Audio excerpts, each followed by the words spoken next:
Les aigles se rassemblent. Lettre du 11 septembre 2021 du frère Joseph Branham aux aigles qui se rassemblent autour de la voie du 7e ange.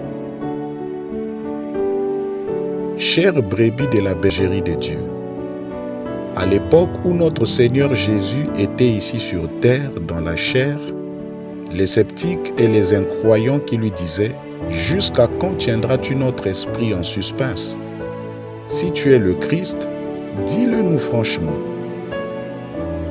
Une fois de plus, il nous parlera franchement et dira à ses sceptiques et à son épouse « Je suis un homme qui vient de Dieu, envoyé par Dieu, prédestiné par Dieu avec le vrai, ainsi dit le Seigneur. J'ai été dans sa présence tellement longtemps.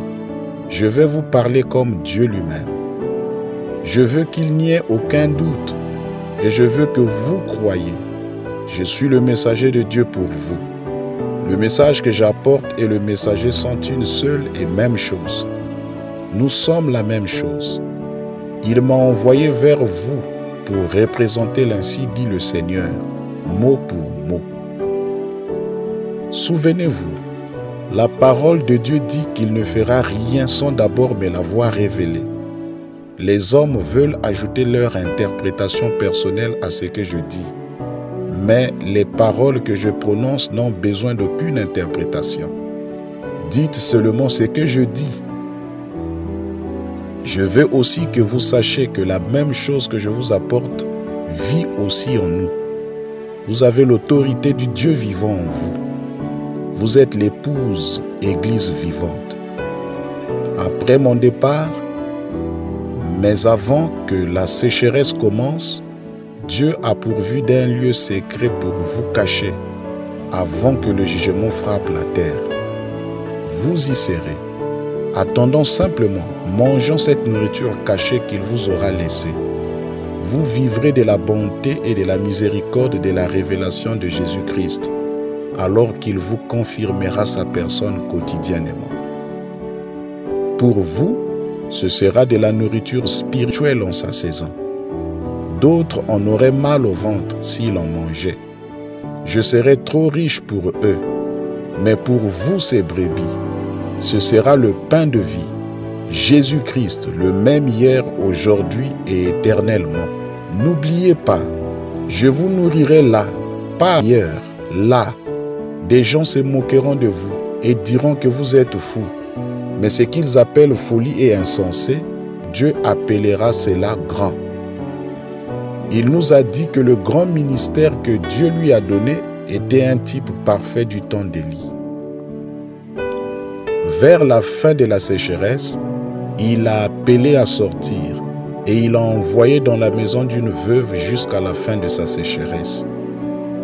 Il a dit que la veuve ne s'était pas associée avec des incroyants ou pris la marque de la bête pendant la sécheresse. Alors il a appelé Élie à la nourrir. Elle était sur le point de mourir, mais il ne lui restait qu'un petit gâteau, une petite chose à laquelle elle s'accrochait. Élie l'a interpellé.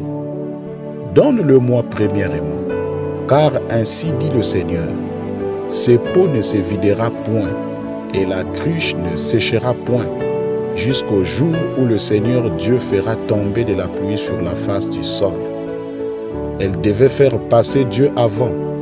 Elle devait croire et s'accrocher à chaque parole que ce messager avait prononcée. Elle savait que le messager et son message étaient la même chose. Les paroles qu'il lui a dites devaient s'accomplir, car c'était l'ainsi dit le Seigneur. Écriture. C'est pareil aujourd'hui, mes amis. C'est pareil aujourd'hui. Le pain de vie dont les enfants se nourrissent fait suite au message de Dieu, afin de les nourrir pendant la période de la sécheresse. Fin de citation, Frère Joseph continue. Cette même parole est venue à nous et est en nous, et nous nous nourrissons des choses secrètes de Dieu qui sont cachées au monde. Il nous a révélé que le message et le messager sont un. La nourriture spirituelle est prête maintenant en sa saison. Vous êtes invités à une autre journée mémorable pour l'épouse. Nous allons saisir notre cruche d'huile et elle débordera. Puis nous allons prendre une poignée dans le baril de farine, et il sera plein à ras-bord. Nous nous assiérons ensemble dans les lieux célestes, de partout dans le monde, cachés dans notre lieu secret. Profitons de la manne cachée alors que Dieu nous confirme sa parole. Venez vous rassembler dans la bergerie avec nous, dimanche à 14 h, heure de Jeffersonville, qui fait 19 h, heure locale. Alors que nous écouterons le messager de Dieu nous apporter le message de Dieu, la nourriture spirituelle au temps convenable, du 18, 7e mois, 1965. Écriture. Comme nous n'avions qu'$1,80 pour construire un tabernacle, bien des garagistes avaient déjà décidé que ça allait devenir leur garage. Mais c'est toujours une bergerie pour les brebis de Dieu. Frère Joseph Branham. Passage des Écritures à lire. 1 Roi, le chapitre 17, le verset 1 à 7. Amos, le chapitre 3, le verset 7. Joël, le chapitre 2, le verset 28. Malachie 4, le verset 4. Luc 17, 30. Jean 14, 12. Que Dieu vous bénisse richement.